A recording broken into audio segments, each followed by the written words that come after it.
Emily, is Grandpa doing okay? Patricia, yes, he's doing okay, but not perfectly. It's a bit of a hassle when older people hurt themselves. I wish they would consider how hard it is for us to take care of them. Patricia, that's not a very nice thing to say. It's alright he's not doing too well anyway. I'm not good at dealing with the needs of older people, but you're used to it, so you'll manage. The other day, my husband's grandpa, Michael, fell in the garden and hurt his leg. It's not too bad, but he's already 82 years old. Because of his age, we're making sure he stays in bed to avoid making it worse. My mother-in-law won't even go near him, let alone help take care of him. I'm Emily, 30 years old. I got married 3 years ago and live with my husband Daniel's family. My husband used to be my boss at the company where I worked, a company started by his grandpa.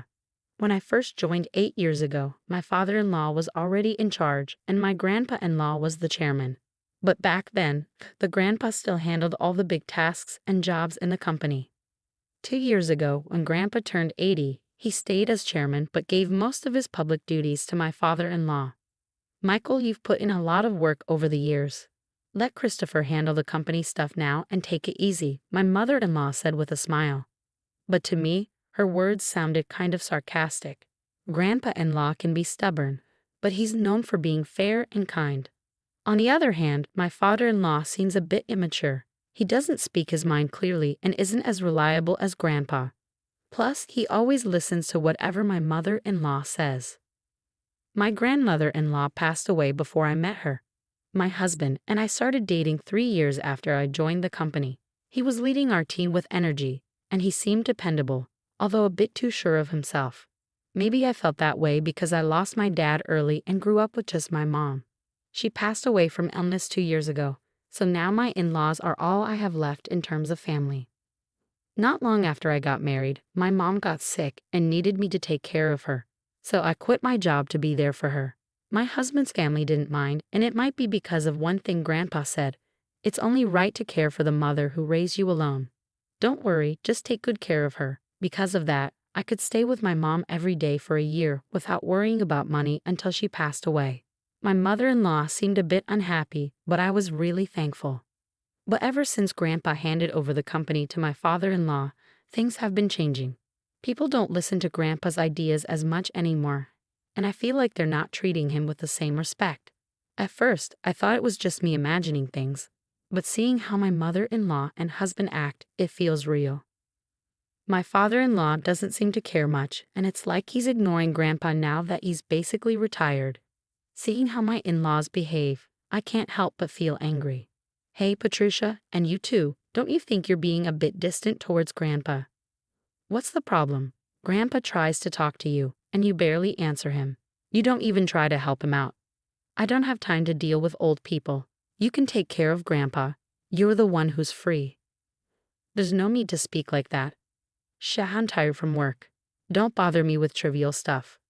This is how it always is. No one listens to what I say, and my grandpa-in-law doesn't speak up to his family about it.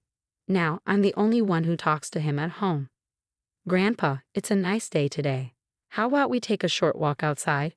Your leg seems to be getting better, and it might be good for your recovery. Thanks. Let's go out for a bit then. We walked to the park together. Many families were there and children were playing happily. My grandfather-in-law watched them with a smile. Christopher and Daniel, just like those kids. Grandpa, I was so busy with work that I couldn't spend much time with the boys. Maybe that's why I feel like I didn't raise Christopher and Daniel properly, my grandfather-in-law said, sounding a bit sad, almost as if he was speaking to himself. Christopher is my father-in-law, and Daniel is my husband. I think about how we can all be kinder to my grandfather-in-law, but I can't think of a good solution. Then my in-laws suggested building a new house for him. This house is more than 50 years old, right? It's poorly laid out and hard to use. Instead of spending money on repairs, it would be better to build a new house in a more convenient location. A new house. Michael is getting older, and while it's good he only got hurt last time, we never know what might happen in the future. So let's make the new house accessible for him, so we won't have trouble if he needs care. That makes sense. We can even put Michael's room in the middle so everyone can easily look after him. Yeah, that sounds like a good plan. All right, it's settled then. And Michael, regarding the expenses. If it's a house for all of us, I'll cover it. Talk to Mr. Jones about the finances. Classic Michael, thank you. We really appreciate it, my mother-in-law said with a happy smile. It seems like they only praise him when they need money. But if everyone takes care of my grandfather-in-law after we move to the new house, I thought there couldn't be anything better. Mr. Jones is the company's legal advisor and also manages my grandfather-in-law's personal finances. My grandfather-in-law likes his honesty and has kept him around for almost 30 years. He's 58 now and the person my grandfather-in-law trusts the most. I've met him a few times and he seems really trustworthy. He's always concerned about my grandfather-in-law's health, and sometimes I feel like he cares for him more like a son than his real sons do. Knowing there are people like him around my grandfather-in-law gives me some comfort. I didn't know exactly what kind of house they were building or where it was going to be, but my mother-in-law seemed really happy, and the three of them were looking at interior design magazines and discussing things, so it seemed like everything was going well. Then something unexpected happened. It turned out that my grandfather-in-law had a debt of $1,820,000. Wait, what's this about $1,820,000? My grandfather-in-law had co-signed a loan for a friend's company, but that company ran into trouble, and now the debt fell on my grandfather-in-law. Wait, they're not going to take the house, right? It's still under construction. Since the contract is already done, and like Patricia said, it's in the president's name, so it's okay, my mother-in-law said with relief. Oh, thank goodness. I'm glad things turned out the way I suggested. Hearing that conversation, I realized for the first time that the house was in my father-in-law's name. Even though my grandfather-in-law had paid for it, it seemed like something my mother-in-law would do. I also wondered why they didn't consider giving up the house to help pay off the debt. Hey, this debt is Michael's responsibility, not ours or the company's, right? Well, it was signed under Michael's name. Oh, okay then, no problem. I couldn't see any good in the situation. But since my grandfather-in-law didn't say anything during that conversation, I didn't say anything either. After all, it's not an amount of money I could handle. Then, a few days later, my grandfather-in-law's behavior started to change slowly. Grandpa, what do you want for lunch? Who are you calling Grandpa? I'm only 50. You have no right to call me that. Huh. Sorry, Emily, right? I was lost in thought. At first, I thought he was just lost in his thoughts. But when it kept happening, I started to feel worried. Patricia, where's my food? What are you doing? Grandpa, I'm Emily. Patricia is your daughter-in-law. You already ate your meal. I didn't eat. Are you trying to starve me? I started to wonder if my grandfather-in-law's behavior change was triggered by the huge debt, and maybe the fact that none of his family members were trying to help him made it even harder for him. What could I do to help him? I tried to take him to the hospital, but he refused to go. Perhaps he didn't want to admit that he might have dementia. I didn't want to push him, but I felt powerless on my own. I talked to my husband about it, but he just said it wasn't his problem. I couldn't rely on my mother-in-law either, so I thought my father-in-law was my only option.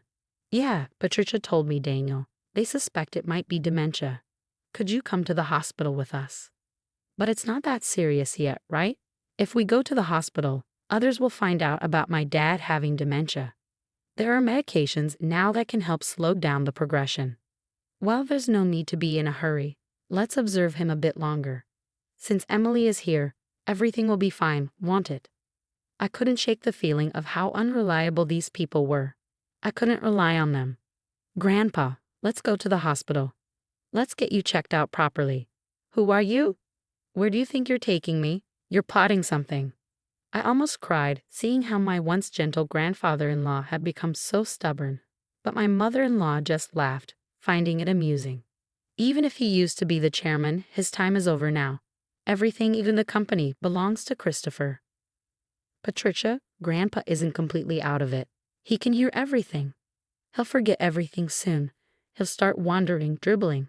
Just the thought of it gives me chills. He's nothing but a burden now. How can you say that? Grandpa has worked hard for the family his whole life. My mother-in-law's words made me both angry and sad, but my grandfather-in-law simply smiled. See, this old man doesn't understand anything, Patricia, she said with a laugh. I was furious at my mother-in-law's callousness, But I held on to hope. Once we moved into the new house that Grandpa had helped build, maybe things would change. Maybe the family would show him gratitude and kindness. I couldn't completely let go of that faint hope. 2 months later, the house was finally finished. For days, I had been packing my in-laws' and husband's belongings while mine and my father-in-law's things remained mostly untouched. Every time I tried to pack my own things, I was given more tasks by my in-laws and husband, preventing me from making any progress.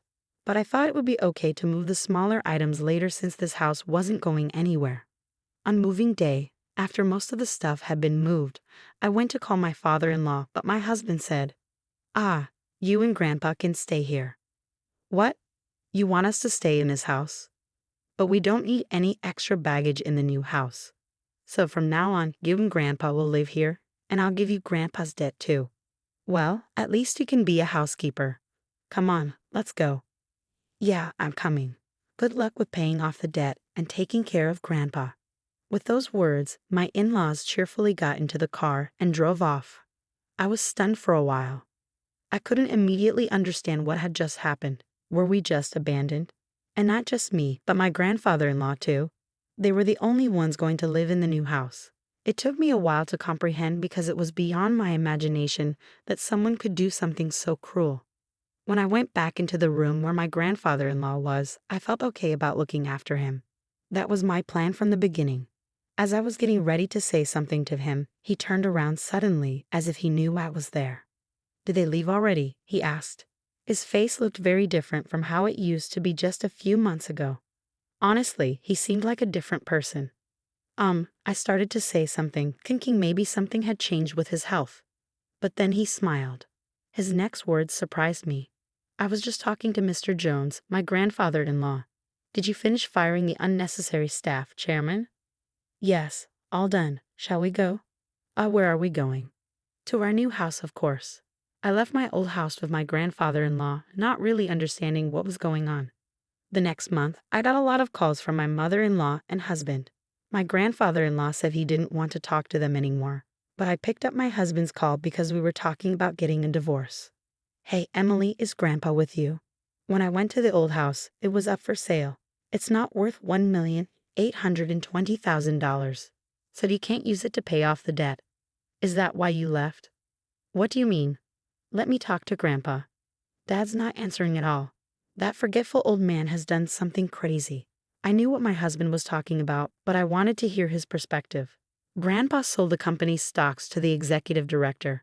Because of that, the executive director became the biggest shareholder, and they held a shareholders meeting and a board meeting, and Dad got fired as president.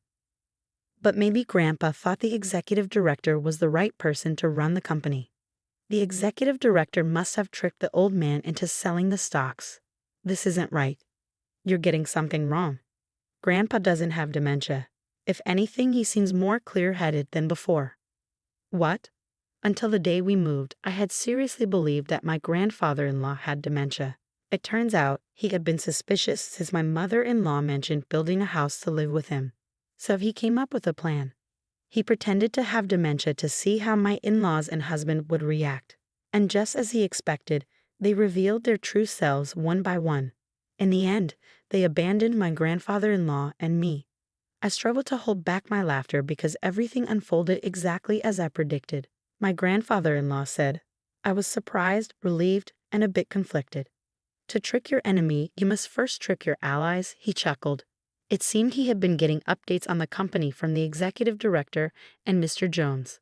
With my grandfather-in-law out of the picture, my father-in-law and husband did whatever they wanted, ignoring the opinions of the employees and using the company's funds for their own enjoyment. Even though my grandfather-in-law initially handed the company to my father-in-law, he became worried about the future and took this action. Ultimately, he decided he couldn't trust his son and left the company in the hands of the executive director. What about the $1,820,000 debt? My husband asked. That's taken care of, I replied. It turned out my grandfather-in-law had guaranteed a loan for a friend's dad, but he had personal assets that covered it and more. After stepping back from the company, he invested in real estate and made a good profit. But if I had mentioned that, my mother-in-law and husband would have targeted it. That's why I only mentioned the debt. The friend's dad had helped my father-in-law in the past, and now the land he owned was going to be turned into a resort, fetching a high price. "You're joking," my husband exclaimed. "But are you guys okay?" I asked. "We're not okay. Both my father and I were ousted from the company. What do we do now?" He worried. "Well, there's also the mortgage on the house," I reminded him. "What? What do you mean, the mortgage on the house?" my husband asked, puzzled. "Haven't you figured it out yet? Grandpa was supposed to cover all the house expenses. Maybe you don't remember what he said back then," I replied. "When my mother-in-law discussed money with Grandpa, he made it clear that he would only pay if it's a house where everyone, including me, would live. Otherwise, he wouldn't contribute. Even though the house was in my father-in-law's name, Grandpa intended to pay only if everyone lived together." "That's because you assumed Grandpa would foot the bill and didn't examine the documents properly, right?" "Christopher signed without checking everything. It shows he really didn't have the qualities of a president," I remarked. "You're kidding," my husband exclaimed. Later on, my parents-in-law lost the house they had built because they couldn't keep up with the mortgage payments. Now they reside in a more than 50-year-old apartment, struggling to settle the unpaid loan. My mother-in-law and husband have been reaching out to me, suggesting we all live together, but that's not feasible anymore. My grandfather-in-law has retired from his chairman position and bought an old house in the countryside where we now live together. "Emily, you're free to live wherever you want. You don't need to worry about living expenses," my grandfather-in-law assured me, but I chose to stay with him. "If I'm not a bother, please let me stay by your side," I told him. When I expressed my feelings, tears filled my grandfather-in-law's eyes. Thanks to Mr. Jones, the divorce went through, and steps were taken to remove my ex-father-in-law and ex-husband from inheritance. I officially became my grandfather-in-law's adopted daughter. If anything happens to him, my father now, I'll be there for him till the end. Now we both find joy in working together in the fields. "Dad, check out this radish. It's huge." Under the bright sunlight, we share warm moments. I wish for these days to last just a bit longer.